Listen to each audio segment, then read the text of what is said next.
actually being at the back Yeah. rather than on the seafront.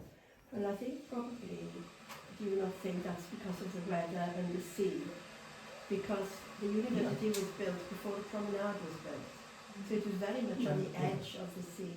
So when the sea became high, that building was in danger of being, you know, and to actually drive along there with a horse and carriage, disembark and get into the building in stormy weather. But you're making an assumption there that you had to infill that gap with a solid wall. No, I'm not If you making go, that assumption if you at go all. to university What college, I'm saying is yeah. that the entrance But if- would have been put the other side. if your brief as an architect is to Sorry? if your brief as an architect to open the institution, then you wouldn't start from attempting to continue that elevation as they did. You would in fact have recessed. You might have turned it into a screened courtyard or anything so that you actually opened up the building to that direction. Because, I mean, I entirely agree. I mean, I think the National Library exemplifies what you say, when of course they closed the way. Because when they built the National Library, I'm sorry, I can barely hear you. when they built the National Library, they thought, wouldn't it be wonderful to have, you know, grand entrance, up steps. Yeah, What's happened to the grand entrance now? yeah. Never opened except for weddings, probably. You scurry in through the servants' entrance Yeah. underneath it. And that was because, I mean, I've used the National Library for about 30 years, is because the revolving doors would often be revolving on their own because of the threat of the wind. So I take your point, but if you have a building and it's been partly destroyed by fire, you do have options which can take account of the point you're making. They decided not to do that. And coming back to what the university has done, if you go to Swansea University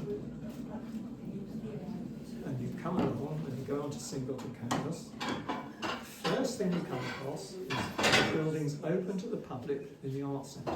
First thing. If you come to Aberystwyth University, you slog up Penguins Hill, drive all around the campus. I was there this week. The last thing you come to is the building open to the public. Now, okay, I mean, you know, I was a skip. I went to university in 1962. I'm more than relaxed about being on a university campus. There's a hell of a lot of population who aren't. And who will be intimidated at trying to find their way. But that's the result. So, if the architects had been given the brief I would have given them, Penwise Hill, it would have been Penbryn Hall that was the Arts Centre, not where it is now. And Penbryn Hall, so immediately you get onto the campus, you are in the location where you are working as a member of the public. That's absolutely basic architectural design, you know, seems to me. Having spent my life studying buildings, there are some very interesting statements that have been made over the years. Things have been done, and I think it's evolved over time rather than being master planned. oh no, there was a master plan. I know one of my staff in London did her doctorate on the master plans of the universities developed after the World War and after the Second World War. No, there's a master plan. Okay. Yeah, for Aberystwyth, very much so. Yeah.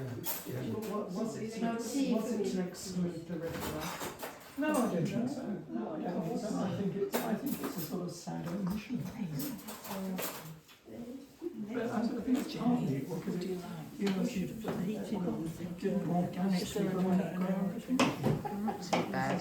I was having a bit of a hot flush.